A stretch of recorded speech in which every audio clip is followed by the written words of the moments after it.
Hello friends, स्वागत है आप सबका आपके अपने YouTube channel environment of study पर। दोस्तों, आज के इस वीडियो में हम जैन धर्म के बारे में पढ़ने वाले हैं। देखिए, जो जैन धर्म से रिलेटेड जितने भी इम्पोर्टेंट पॉइंट हैं सभी को अच्छे से डिस्कस करेंगे और इसके बाद में हम जैन धर्म से रिलेटेड सभी प्रश्नों को अच्छे से हल कर पाएंगे। आइए हम स्टार्ट करते हैं। पहले हम बात करते हैं जैन धर्म की। तो पहले हम यह देख लेते हैं कि आखिर जैन धर्म में हमें किन किन चीजों को पढ़ना अनिवार्य है। तो पहले हम जैन धर्म के बारे में पढ़ेंगे कि जैन धर्म में कितने तीर्थंकर है। तो 24 तीर्थंकर है, जिसमें से प्रथम, इसके बाद में 22वें, 23वें, 24वें, ये कुछ प्रमुख हैं, तो इनके बारे में पढ़ेंगे। इसके बाद में हम महावीर स्वामी को पढ़ेंगे, जो कि हमारे जैन धर्म के 24वें तीर्थंकर हुए हैं, है ना। यह असली मतलब कह सकते हैं कि यह वास्तविक संस्थापक गुरु के नाम से जाने जाते हैं। इसके बाद हम बात करेंगे हमारे जैन धर्म में जो कि कुछ प्रमुख शब्द भगवान महावीर स्वामी के लिए कहे गए हैं, तो उनके बारे में पढ़ेंगे। इसके बाद में 5 महाव्रत जो कि जैन धर्म में बताए गए हैं। जैन सभाओं का जो आयोजन किया गया है, उन जैन सभाओं के बारे में पढ़ेंगे। फिर जो जैन धर्म है वह 2 भागों में विभाजित हो जाता है, श्वेतांबर और दिगंबर। तो इन दोनों श्वेतांबर और दिगंबर के बारे में पढ़ेंगे। इसके बाद में हम पढ़ेंगे कि जो तीर्थंकरों के लिए कुछ प्रतीक चिन्हों के बारे में बताया गया, जैसे कि ऋषभ देव के लिए बैल या वृषभ का बताया गया, और पार्श्वनाथ को सर्प से दर्शाया जाता है, अजित नाथ को हाथी से दर्शाया जाता है, और महावीर स्वामी को सिंह से दर्शाया जाता है। तो इस तरह के जो प्रतीक चिन्ह हैं उन्हें हम पढ़ेंगे। इसके बाद में आते हैं हम जैन साहित्य के बारे में कि जैन साहित्य को, जैसे कि सभी जैन साहित्यों को आगम कहा जाता है, और इसमें कितने जैन साहित्य हुए, जैसे कि कल्पसूत्र, और इसके बाद में हमारा भगवती सूत्र। इस तरह से जो भी इनके जितने भी साहित्य रहे उन साहित्यों के बारे में पढ़ेंगे, और सबसे लास्ट में हम कुछ इनके इम्पोर्टेंट पॉइंट को देखेंगे। ठीक है, तो यदि हम इतनी पॉइंट को अच्छे से समझ लेते हैं तो हमारा जैन धर्म का बेसिक बहुत अच्छे से क्लियर हो जाएगा और कोई भी प्रश्न हमसे छूटेंगे नहीं। आइए तो अब हम स्टार्ट करते हैं, एक एक करके इन्हें समझते हैं। पहले हम बात करते हैं कि आखिर जैन धर्म का उदय कब हुआ और क्यों हुआ। तो जो हमारा सनातन धर्म है, जो हमारा हिंदू धर्म है, इसमें लगभग 6वीं शताब्दी ईसा पूर्व में बहुत ज्यादा धर्म कर्म कांड में काफी आडंबर का इसमें आगमन हो गया था, जिस कारण से यहाँ पर लोगों सभी एक नए धर्म की खोज में जा रहे थे। हमारा जो धर्म था हिंदू धर्म, उसमें काफी बलि का या फिर काफी ऐसी प्रथाओं का प्रचलन हो गया था जो कि लोगों को पसंद नहीं आ रही थी। काफी आडंबर इसमें बढ़ गया था, जिस कारण से यहाँ पर लोगों ऐसे धर्म की खोज में निकले कि जिससे उन्हें मतलब सेटिस्फेक्शन हो। ठीक है, तो उसी समय पर 2 नास्तिक धर्मों का उदय होता है, जैसे कि बौद्ध धर्म और जैन धर्म।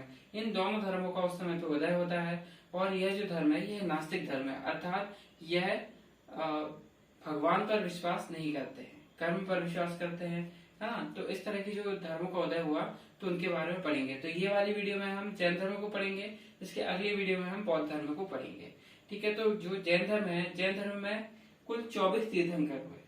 24 तीर्थंकर जो हुए उनमें महत्वपूर्ण कौन कौन से हैं? उसमें महत्वपूर्ण है हमारे पहले 22वें, 23वें और 24वें। तो एक एक करके इन्हें हम समझेंगे। 24 जो तीर्थंकर गुरु हुए हैं, तो तीर्थंकर गुरु से इनका तात्पर्य होता है कि जो इनके संस्थापक गुरु है उन्हें तीर्थंकर कहा गया है। ठीक है, तो जो अब हमारे प्रथम तीर्थंकर थे वह वृषभ देव थे। इनका अन्य नाम आदिनाथ या फिर वृषभनाथ भी है। इसके बाद में जो 22वें तीर्थंकर है वह अरिष्टनेमि हुए थे, और ये जो प्रथम और 22वें जो दोनों तीर्थंकर हैं, इनके बारे में जो हमें जानकारी प्राप्त होती है वह ऋग्वेद से प्राप्त होती है। तो ये दोनों, इन दोनों के प्रति एक नोट है, याद रखिएगा। प्रथम और 22वें, इन दोनों से हमें, इन दोनों की जो हमें जानकारी प्राप्त होती है वह हमें ऋग्वेद से प्राप्त होती है।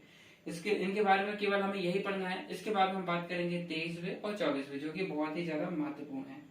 अब हम बात करते हैं 23वें तीर्थंकर, जो कि वह है पार्श्वनाथ जी। जो पार्श्वनाथ जी है, इनका जन्म काशी में हुआ, वाराणसी में। इनके जो पिता थे अश्वसेन, वह काशी के राजा थे।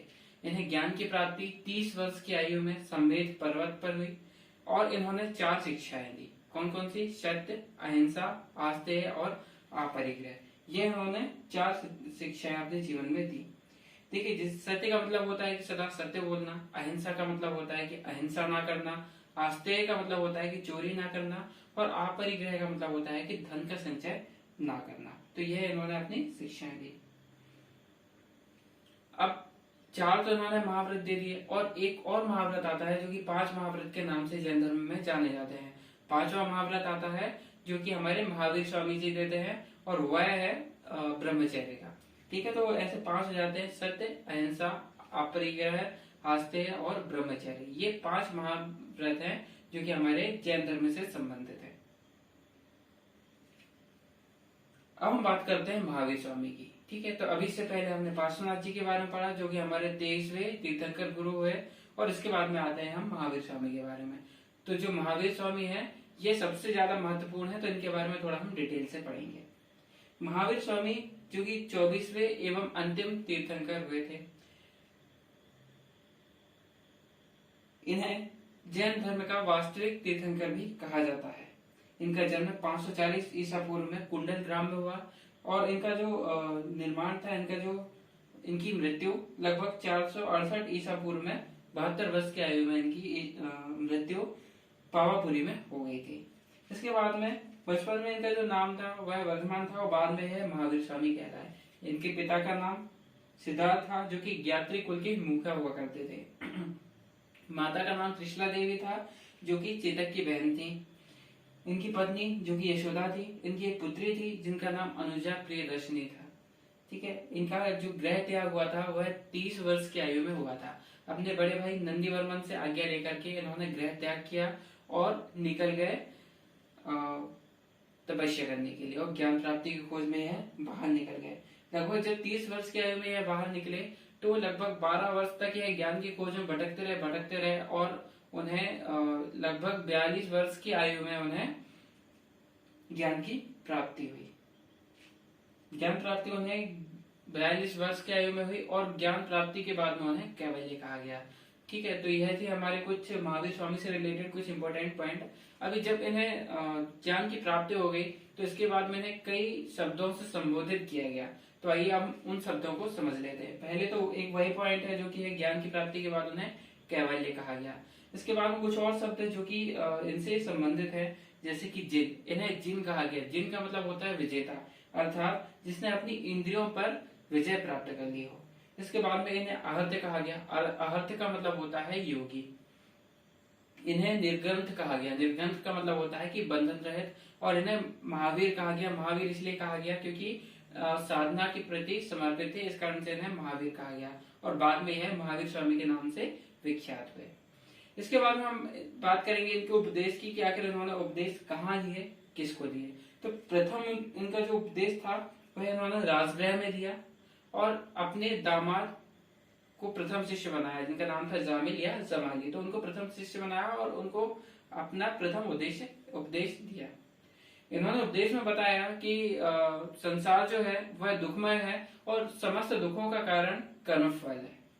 इसके बाद में आगे जो कुछ त्रिरत्न होते हैं जैन धर्म के, वह क्या है आइए उनको भी समझ लेते हैं। तो जो जैन धर्म के त्रिरत्न है वह है सम्यक ज्ञान, सम्यक आचरण और सम्यक ज्ञान, सम्यक आचरण और सम्यक दर्शन। ठीक है, तो सम्यक दर्शन का मतलब होता है यहाँ पर सत्य में विश्वास, और सम्यक ज्ञान का मतलब होता है कि वास्तविक ज्ञान, और सम्यक आचरण का मतलब होता है कि सुख और दुख में समान आचरण करना, दोनों में परिवर्तित ना होना।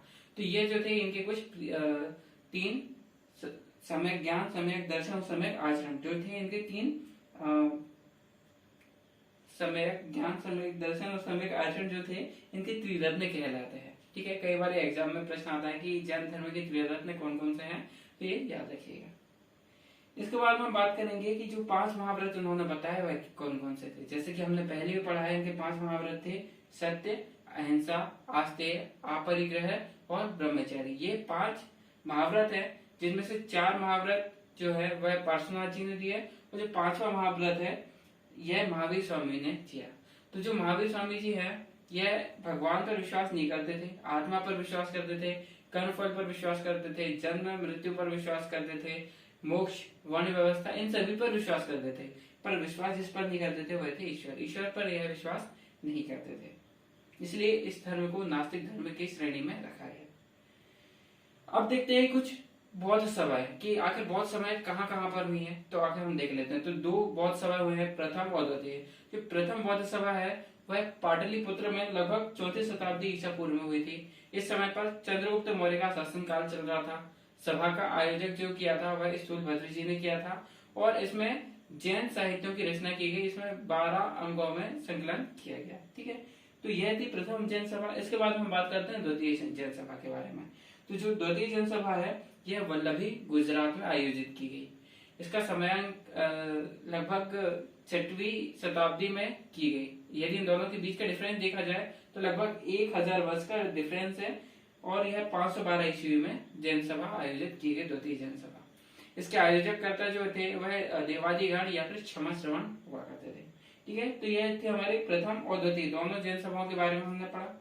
इसके बाद हम बात करते हैं हमारे अगले टॉपिक के बारे में, जो है हमारा जैन धर्म की प्रचार प्रसार के लिए इन्होंने क्या किया, कुछ संघ बनाए और संघ में इन्होंने 11 अनुयायियों को रखा और जिन अनुयायियों को इन्होंने रखा उन अनुयायियों को गणधर कहा जाता है। और इन्हीं गणधरों ने, जब भगवान महावीर स्वामी की मृत्यु हो जाती है तो इन्हीं गणधरों ने जैन धर्म का प्रचार प्रसार किया और जैन धर्म को आगे बढ़ाया, जिसमें से जो अध्यक्ष चुने गए वह सुधर्मन उनके अध्यक्ष बने। आगे चलकर इसमें भी जो हमारा जैन धर्म है इसमें मतभेद देखने को मिलता है, जिस कारण से जो जैन धर्म है वह 2 भागों में विभाजित हो जाता है, एक तो श्वेतांबर और दूसरा दिगंबर।